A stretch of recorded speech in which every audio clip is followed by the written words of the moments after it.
Though the Israeli-Palestinian conflict is often on the tips of everyone's tongues here in the Middle East, it's not often that you hear truly new, original, and peaceful discourse.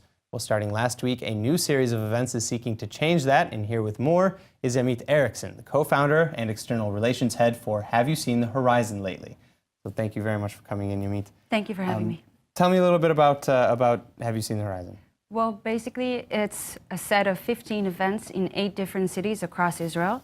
Last week, we had our opening event in Tel Aviv, and we had over 2,200 people buying tickets to hear new perspective and approaches on how the conflict is solvable.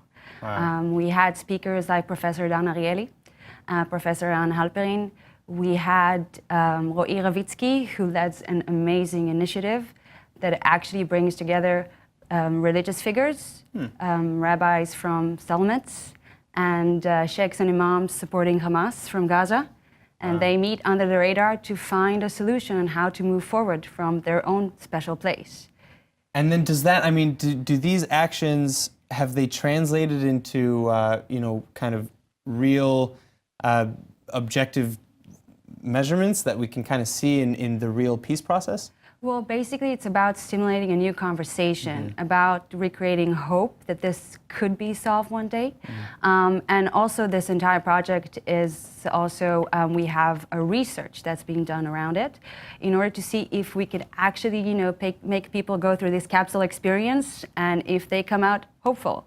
It's about, fighting the psychological barriers that most Israelis, live on their daily routines. And it was outstanding. I mean, to see new faces and young people who find interest and to see how they walked in and how they walked out, it was unbelievable. Yeah, I mean, what's like, is it like night and day, or is it just kind of, I inched a little bit further from that point of view, or, what? Well, it depends, because a lot of people came with no expectations, and there were a lot of people who were very pessimistic, and to see them and their reactions, it was unbelievable. You could definitely see that we touched something.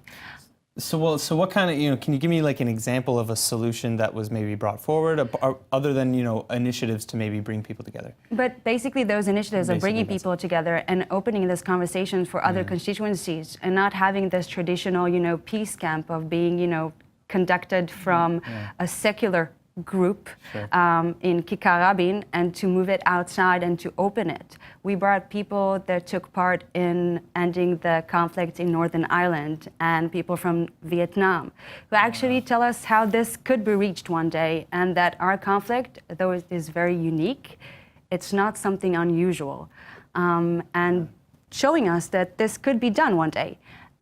But the amazing thing is that what I found is not painting it in rosy colors. Sure. It's like it takes like a real kind of perspective and says, listen, these are very real issues. Let's get down and kind of deal with them. And it's not easy, and maybe we will not see the fruits ourselves, but the generations to follow. Starting on that. Exactly. And that's the horizon we want to offer. Well, Yamit, it sounds amazing. And if anybody is interested in going to check it out, go to israel.co.il. Israel.co.il. Israel.co.il. And we have more events this week, so join us. Check it out. All right, Yamit Eriksson, thank you so much for coming in.